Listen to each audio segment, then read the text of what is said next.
Bonjour à tous, bienvenue chez Coaching Déco, je m'appelle Jessica. Aujourd'hui, je vais continuer un petit peu la vidéo de la dernière fois avec 5 conseils de plus pour réussir sa décoration farmhouse. Donc aujourd'hui, c'est la partie 2. Si vous n'avez pas vu la partie 1, c'est pas grave, je vous la mets en lien dans la barre d'infos. Je vais essayer de la mettre là dans le petit i là. Mais voilà, bon, vous pouvez aller la voir après cette vidéo, il n'y a pas de souci, il n'y a pas d'ordre. Enfin, si, il vaut mieux voir la première en premier et après celle-là, mais c'est pas terriblement gênant, donc vous pouvez finir cette vidéo et après voir l'autre, il n'y a pas de souci. Allez, on va commencer avec les conseils. Ah oui, avant de commencer, pensez à vous abonner, à cliquer sur le gros bouton rouge, à déclencher la sonnette et comme ça vous serez au courant de toutes les vidéos et vous deviendrez vite un as de la déco. La première étape, en plus de celle qu'on a vue la semaine dernière, donc la première étape pour moi c'est de faire attention à l'ergonomie. Donc pour moi l'avatar du client qui choisit le style farmhouse pour sa décoration, c'est vraiment une personne organisée qui a envie de, bien sûr, d'intégrer l'environnement extérieur dans son intérieur, mais tout ça de manière très organisée et très structurée. Donc c'est un petit peu la douceur de l'extérieur en harmonie grâce à la structure de base de la décoration. Donc l'ergonomie dans ce style là assez subtil, mais il est très important. Donc vraiment faites attention à ça. Il faut penser à bien délimiter les zones, bien délimiter les espaces, à donner une fonction pour chaque espace. On verra un petit peu la dernière catégorie de fonctions tout à l'heure dans les derniers conseils. Mais voilà, il faut vraiment que chaque zone ait sa fonction et surtout pas laisser un petit peu les choses au hasard. Il ne faut pas qu'il y ait des choses qui gênent. Il faut vraiment pouvoir circuler librement dans votre intérieur. Donc n'hésitez pas à mettre tout ça sur papier, à faire des plans, à découper des petits carrés. Bon, c'est vrai que c'est plus un truc de décorateur. C'est un petit peu notre défaut. Tendance à tout miniaturiser, faire des petits plans. Et puis découper, par exemple, le canapé, vous le faites à taille réduite à la taille de votre plan et vous pouvez le déplacer comme vous voulez avec votre table basse, etc. Et comme ça, vous arrivez facilement à vous visualiser les différentes possibilités sans devoir déménager tout votre intérieur 52 fois. Donc voilà, ça permet aussi d'opter pour le meilleur agencement et l'agencement le plus ergonomique en fonction de, bien sûr, de votre espace, de la lumière, de vos meubles et de l'utilité que vous en faites, bien sûr. Le numéro 2, préférez la qualité. Donc oui, si vous avez un budget limité pour votre déco, ça va être une étape un petit peu compliquée. Mais voilà, au maximum, essayez de privilégier des éléments de qualité. Je vous assure, le résultat ne sera pas du tout le même. Donc il faut vraiment essayer de privilégier la qualité à tous les niveaux, que ce soit pour votre carrelage comme pour vos bougies. Si vous avez un budget limité, pourquoi pas attendre un petit peu pour pouvoir tout simplement investir un petit peu plus dans votre décoration. Si vous ne souhaitez pas investir plus, c'est votre choix, vous pouvez tout simplement préférer la qualité pour les éléments clés. Ça peut être, je sais pas, par exemple essayer de trouver un carrelage un petit peu moins cher et puis mettre un petit peu plus pour les finitions comme les housses de coussin ou comme je disais tout à l'heure, les bougies. Donc il y a des moyens de contourner un petit peu ça, mais si vous avez les moyens, si vous pouvez vous régaler sans limite dans votre décoration, et bien vraiment optez pour la qualité à tous les niveaux et je vous assure, le résultat ne sera pas du tout le même.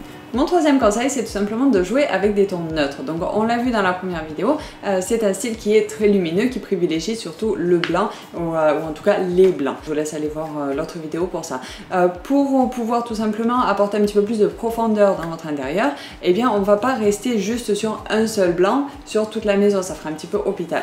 Donc jouez sur les différents les blancs, là encore qu'on fait l'autre vidéo, et puis varier les textures pour pouvoir tout simplement apporter plus de richesse à votre intérieur. Donc ça peut être par exemple, si vous êtes sur du ton sur ton, vous pouvez varier la texture, donc le toucher de la matière, donc varier les différentes matières aussi. Donc ça peut être par exemple pour un canapé, varier l'épaisseur du textile, varier la qualité du textile, la source même de la fibre. Si par exemple vous êtes sur du coton, vous pouvez avoir du lin de l'autre côté, vous pouvez avoir de la soie, un petit peu de fourrure aussi, tout en restant sur les mêmes tons. Donc ça c'est possible. Et l'autre option c'est de partir sur soit des motifs différents aussi, pour rester un petit peu dans le côté texture, textile, etc.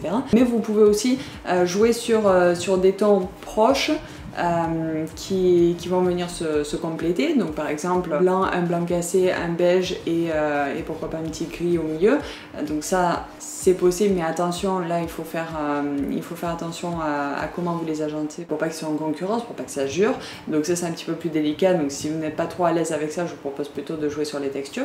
Et l'autre solution c'est de jouer sur un petit peu sur le contraste, toujours en privilégiant les matières naturelles. Donc comme on a vu dans la première vidéo, il y a beaucoup de blanc et beaucoup de bois, donc ça c'est vraiment j'ai envie de dire la combinaison gagnante, hein. Donc si vous n'êtes pas trop à l'aise en décoration, partez là-dessus. Donc préférez une base blanche avec du bois et puis de temps en temps venez casser la déco. Donc si par exemple vous avez un canapé blanc avec plein de coussins blancs, et bien rajoutez-en un marron au milieu qui va rappeler le bois de la table basse, et puis ça fera très bien l'affaire. Le numéro 4, n'hésitez pas à dédier des espaces entiers uniquement à la décoration. Donc tout à l'heure je vous ai dit que chaque pièce devait avoir sa fonction, chaque espace devait avoir sa fonction et que ça devait être bien délimité.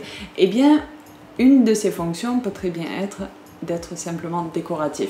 C'est pas rare de voir dans ce type de maison une entrée vraiment somptueuse avec beaucoup d'éléments de décoration, mais pas forcément de vide-poche ou d'éléments pratiques. Donc bien sûr il faut adapter ça à votre quotidien, hein. Il faut penser que une entrée, il faut que ce soit quand même assez pratique, il faut pouvoir poser ses chaussures, éventuellement mettre ses pantoufles, poser ses clés, ses lunettes de soleil, etc. J'ai fait des vidéos sur comment décorer son entrée, il y a des articles aussi sur le blog, je vous invite à aller les voir. Et essayer de mêler un petit peu le côté pratique avec le côté esthétique. Donc pour tout ce qui est pratique, moi je vous conseille de faire quelque chose de dissimulé, donc c'est-à-dire pourquoi pas un petit meuble avec des paniers de rangement ou des tiroirs pour pouvoir ranger vos chaussures. Et puis pour le côté esthétique, et bien tout ce qui est, admettons si on est sur ce petit meuble d'entrée, vous pouvez dédier tout ce qui est apparent et bien à l'esthétique tout simplement et au côté décoratif pour cet espace là. Donc vraiment on comprend les deux fonctions. Donc évidemment vous pouvez mettre un petit vide-poche pour poser vos clés, etc. Mais pour ce style là on va vraiment privilégier la décoration. Donc si on voit les clés dans le vide-poche, ça risque de faire un petit peu moche, donc pourquoi pas opter pour une boîte pour poser vos clés. Vous voyez, enfin, je sais pas si vous comprenez un petit peu ce que je veux dire. Il faut que esthétiquement ce soit uniquement décoratif, et puis après le côté pratique, bien sûr, il faut qu'il s'insère quand même discrètement là-dedans pour pouvoir créer un intérieur fonctionnel, hein, c'est important aussi, vous allez y vivre. Donc voilà, à vous de jouer, vous avez toutes les clés en main. Allez, un petit cinquième pour la route, pensez à adapter votre décoration aux différentes saisons. C'est un style, le style farmhouse, c'est un style qui est très proche de la nature. On aime bien utiliser les éléments extérieurs pour décorer son intérieur, pour tout simplement retrouver cette connexion avec la nature. Donc n'hésitez pas à tout simplement vous balader toutes les saisons et à ramener des éléments que vous trouvez lors de vos balades et en faire des petites compositions par-ci par-là. Donc ça peut être pourquoi pas un petit pot en verre avec des pines de pin à l'intérieur. C'est bête, c'est facile à faire, mais c'est décoratif et c'est joli et ça va très très bien avec ce style là. Ça prend 5 minutes, donc voilà, des idées comme ça il y en a plein. Vous pouvez faire une couronne avec du laurier que vous avez trouvé en vous baladant, ou pourquoi pas si vous avez un laurier chez vous, et bien récoltez quelques feuilles et faites une petite couronne, accrochez-la dans votre salle de bain et vous allez voir, ça fait beaucoup de différence. Donc voilà, n'hésitez pas à vous balader, à vous reconnecter un petit peu avec la nature et à ramener tout ça chez vous. Et voilà, c'est tout pour aujourd'hui, j'espère que ça vous a plu. Si c'est le cas, laissez-moi des petits pouces bleus. Pensez à me dire dans les commentaires si ça vous a plu, et puis si vous avez des envies de vidéos déco en particulier, si vous êtes confronté à un problème en décoration, si vous aimez un style en particulier, vous aimeriez qu'on en parle un petit peu plus ici chez Coaching Déco, et bien dites-moi tout ça dans les commentaires et je me ferai un plaisir de vous accompagner dans votre aventure de décoration. Allez voir le site, donc c'est www.coachingdeco.org, plein d'astuces, de conseils en déco là-bas pour vous, des vidéos, des articles, des photos, bref, je vous invite à aller voir tout ça. Si vous n'êtes pas encore abonné, eh bien pensez-y, cliquez sur le gros bouton rouge, déclenchez la sonnette, comme ça vous serez au courant de toutes les vidéos et vous deviendrez vite un as de la déco. Voilà, sur ce, pensez à bien analyser avant de foncer TPC. Je vous dis à très vite pour une nouvelle vidéo. Bye bye.